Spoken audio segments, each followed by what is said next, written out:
Friends, ಎಲ್ರಿಗೂ ನಮಸ್ಕಾರ. ಬನ್ನಿ, ಇವತ್ತು ಸರ್ಕಾರಿ ಶಾಲೆಗಳ ಬಗ್ಗೆ ಒಂದೆರಡು ವಿಷಯಗಳನ್ನು ಹಂಚ್ಕೊಳ್ಳೋಕ್ಕೆ ನಿಮ್ಮ ಜೊತೆ ನಾನು ಬಂದಿದ್ದೀನಿ. ಯಾರು ಮೊದಲು ಸರ್ಕಾರಿ ಶಾಲೆಯ ಶಿಕ್ಷಕರಾಗಿ ಪರೀಕ್ಷೆ ಬರೀತಾ ಇದ್ದೀರಿ ಅವ್ರಿಗೆ ನಾನು ತುಂಬ ಹೃದಯದ ಅಭಿನಂದನೆಯನ್ನು ತಿಳಿಸ್ಲಿಕ್ಕೆ ಬಯಸ್ತೀನಿ. ಯಾರು ಸರ್ಕಾರಿ ಶಾಲೆಯ ಶಿಕ್ಷಕರಾಗಬೇಕು ಅನ್ನೋಂಥ ಅಪೇಕ್ಷೆ ಇಟ್ಕೊಂಡು ತಾವೆಲ್ಲ ವಿದ್ಯಾಭ್ಯಾಸ ಮಾಡ್ತಾ ಇದ್ದೀರಿ, ಸರ್ಕಾರಿ ಶಾಲೆಗಳ ಬಗ್ಗೆ ನೀವು ಈಗಲಿಂದ ಒಂದು ಪ್ರೀತಿಯನ್ನು ಬೆಳೆಸ್ಕೋಬೇಕು.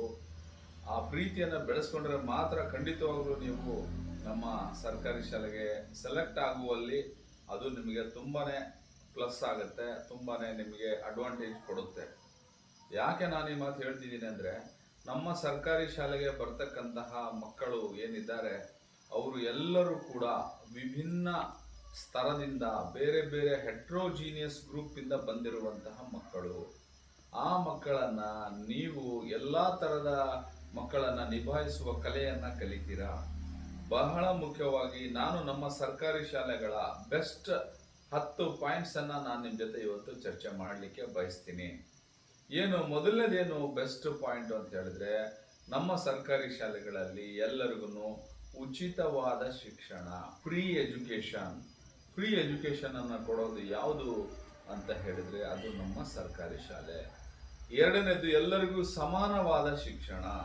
ಇಲ್ಲಿ ಯಾವುದೇ ಬಡವ, ಬಲ್ಲಿದ, ಶ್ರೀಮಂತ, ಮೇಲು ಕೀಳು, ಈ ಜಾತಿ ಯಾವುದೂ ಕೂಡ ಇಲ್ಲದೇನೆ ಸಾಮಾಜಿಕ ಸಾಮರಸ್ಯವನ್ನು ಮಕ್ಕಳಲ್ಲಿ ಉಂಟು ಮಾಡುವ, ಸಾಮಾಜಿಕ ಸಾಮರಸ್ಯವನ್ನು ಮಕ್ಕಳಲ್ಲಿ ಬೆಳೆಸುವ ಒಂದು ಘಟಕ ಯಾವುದಾದ್ರೂ ಇದ್ರೆ ಅದು ನಮ್ಮ ಸರ್ಕಾರಿ ಶಾಲೆ. ಪಾಯಿಂಟ್ ನಂಬರ್ 3, ಸರ್ಕಾರಿ ಶಾಲೆಗಳಲ್ಲಿ ಅತ್ಯಂತ ಉತ್ತಮವಾದಂತಹ ಸರ್ಕಾರದಿಂದ ಆಯ್ಕೆಯಾದಂತಹ ಸ್ಪರ್ಧಾತ್ಮಕ ಪರೀಕ್ಷೆಗಳಲ್ಲಿ ಆಯ್ಕೆಯಾದಂತಹ ಮೆರಿಟ್ ಕ್ಯಾಂಡಿಡೇಟ್ಸ್, ಮೆರಿಟ್ ಇರುವಂತಹ ಅಭ್ಯರ್ಥಿಗಳು ಮಾತ್ರ ಅಲ್ಲಿ ಆಯ್ಕೆಯಾಗಿ ಸರ್ಕಾರಿ ಶಾಲೆಯ ಮಕ್ಕಳಿಗೆ ಬೋಧನೆ ಮಾಡಲಿಕ್ಕೆ ಬರ್ತಾರೆ ಅನ್ನೋದು ಕೂಡ ಬಹಳ ಬಹಳ ಮುಖ್ಯವಾದಂಥ ಅಂಶ ಆಗುತ್ತೆ.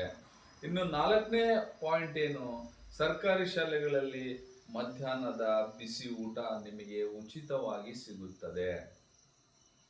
ಈಗ ಮಧ್ಯಾಹ್ನದ ಬಿಸಿ ಊಟದ ಜೊತೆಗೆ ಬೆಳಿಗ್ಗೆ ಹಾಲನ್ನು ಕೊಡಲಾಗುತ್ತೆ, ರಾಗಿ ಮಾಲ್ಟನ್ನು ಕೊಡಲಾಗುತ್ತೆ.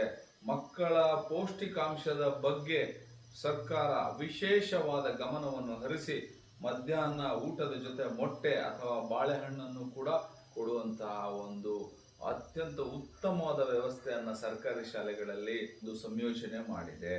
ಇನ್ನು ಪಾಯಿಂಟ್ ನಂಬರ್ 5, ಎಲ್ಲ ಕ್ಲಾಸ್ಗಳಲ್ಲೂ ಕೂಡ ಡಿಜಿಟಲ್ ಶಿಕ್ಷಣವನ್ನ ಕೊಡುವ ನಿಟ್ಟಿನಲ್ಲಿ ಸರ್ಕಾರಿ ಶಾಲೆಗಳು ರೆಡಿ ಆಗ್ತಾ ಇದೆ.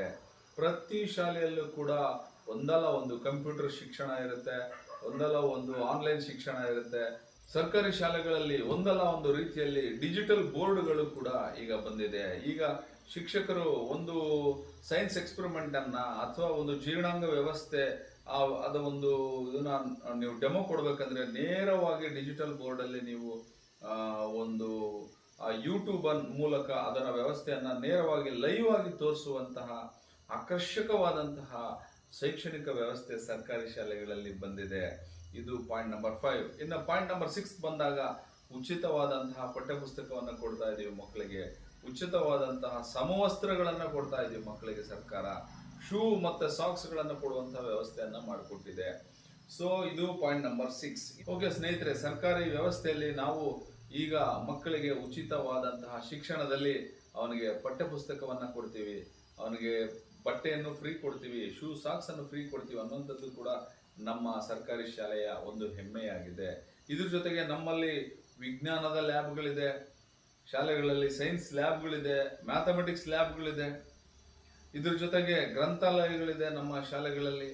ಸೊ ಇದು ಕೂಡ ನಮಗೆ ಒಂದು ಅಡ್ವಾಂಟೇಜ್ ಆಗಿ ಬಂದಿದೆ.